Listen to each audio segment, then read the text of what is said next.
In the video you're about to watch, I said, when I went into my circumstance yesterday, I said, I forgive you, I love you. It's not to say that the person needs to be forgiven because they've done something so deadly wrong. It's just you're forgiving yourself for creating that version of the person who really gets under your skin. Because if you consciously had known that your assumptions of people will recreate, you most likely wouldn't have put so much stock into the person living out your assumption of them in a negative way. You probably would have looked at them in a different way so they showed up differently. This will make more sense to you as you go through the video. I just wanted to add this in because it wasn't added originally in the video. Love you. It's your girl T here, back with another inspired video. I know y'all are having a beautiful, blessed day because you're tea timers. It's absolutely what we do. Our affirmation of the day is, why is the 3D so irrelevant? Why is the 3D so irrelevant? We're allergic to the 3D. It's irrelevant. We don't even pay attention to it because it's just old thoughts and beliefs. I wanted to do an inspired video today because I had a situation come up yesterday, and then it just got me thinking about how many people go through this and how much this will help. I go through situations myself as a coach that test my manifestation skills and that put me back into the zone that I used to be in, where I felt like a victim of my reality, and then it sparks me to do videos for you because I'm assured, or I'm assuming that a lot of people go through the same thing. So when we're going through the 3D reality and we're making progress, we're making headway, and things are going well, a lot of times I've noticed, and I hear from other coaches, they'll notice that because your subconscious is so obsessed with keeping you in the old comfortable way, that's its job, is to keep you in homeostasis where you're comfortable, you know what's going to happen next. That's why people will be like, oh, I did that on autopilot, because you're used to running the same program every single day. That's why we look into our life and it looks like Groundhog Day, the movie, where you're repeating the same day over and over. And a lot of people think that that's just the way life goes, but that's a program we've been feeding to our subconscious, and it wants to keep you there. So it wants to keep you mad at the same people. It wants to keep you at the same money level. It feels comfortable there. When you get above, if you haven't changed your money beliefs, you'll notice that a bill will come up or something will get in your way to bring you back down to that comfortable level of maybe struggling for money, or maybe having just enough for a little tiny splurge, or whatever your normal is. It wants to keep you there, and it wants you to emotionally react to the same people that you always do.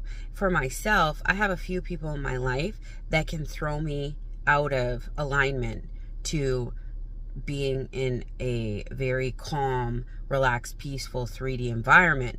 But I decided yesterday that you're stronger than this. You already know going into these situations that this is going to be a test of you staying in a peaceful, Zen-like state. So what I did yesterday with the particular person who can throw me off, and I'm not going to name who they are, because that's rude. I'm just going to say that a lot of times we have triggers with certain people based on history, based on the predictable future, based on the predictable past with these people, but we create our future and we change the way we looked at our past.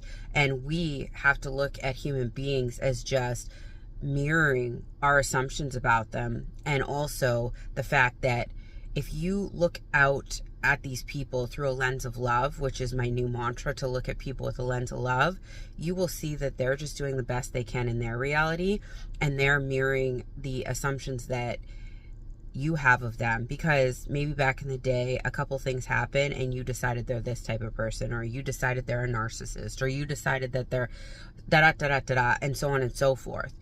You have to change that narrative within yourself, or stay neutral towards them, so that it slowly dissipates the type of person they're showing up as. So what I did yesterday with this particular person is, when I would usually get triggered or frustrated by them, I started saying, I forgive you, I love you. I forgive you, I love you.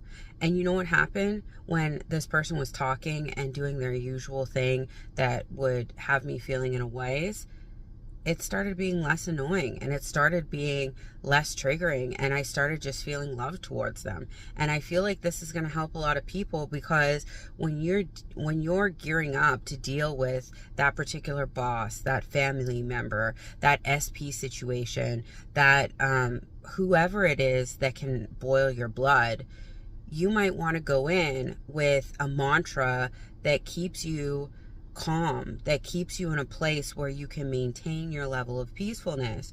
And if that mantra is everything in my life is perfect, or if that mantra is like the Ho'oponopono prayer, I love you, I'm sorry, please forgive me, thank you, or whether that mantra is I only live in the new reality, or whatever it is you want to say to keep you in a calm place, this is the game of manifestation.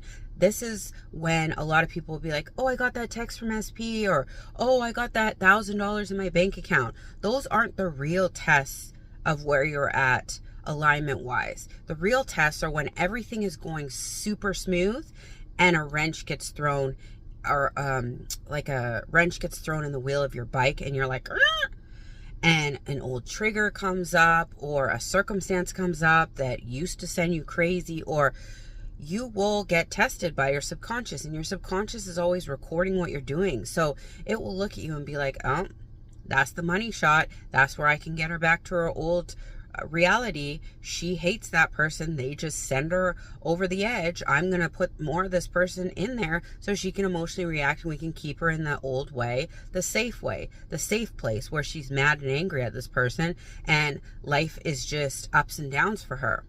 But this is where we have to regulate our nervous system, regulate our emotions, and try and keep as calm and neutral as possible.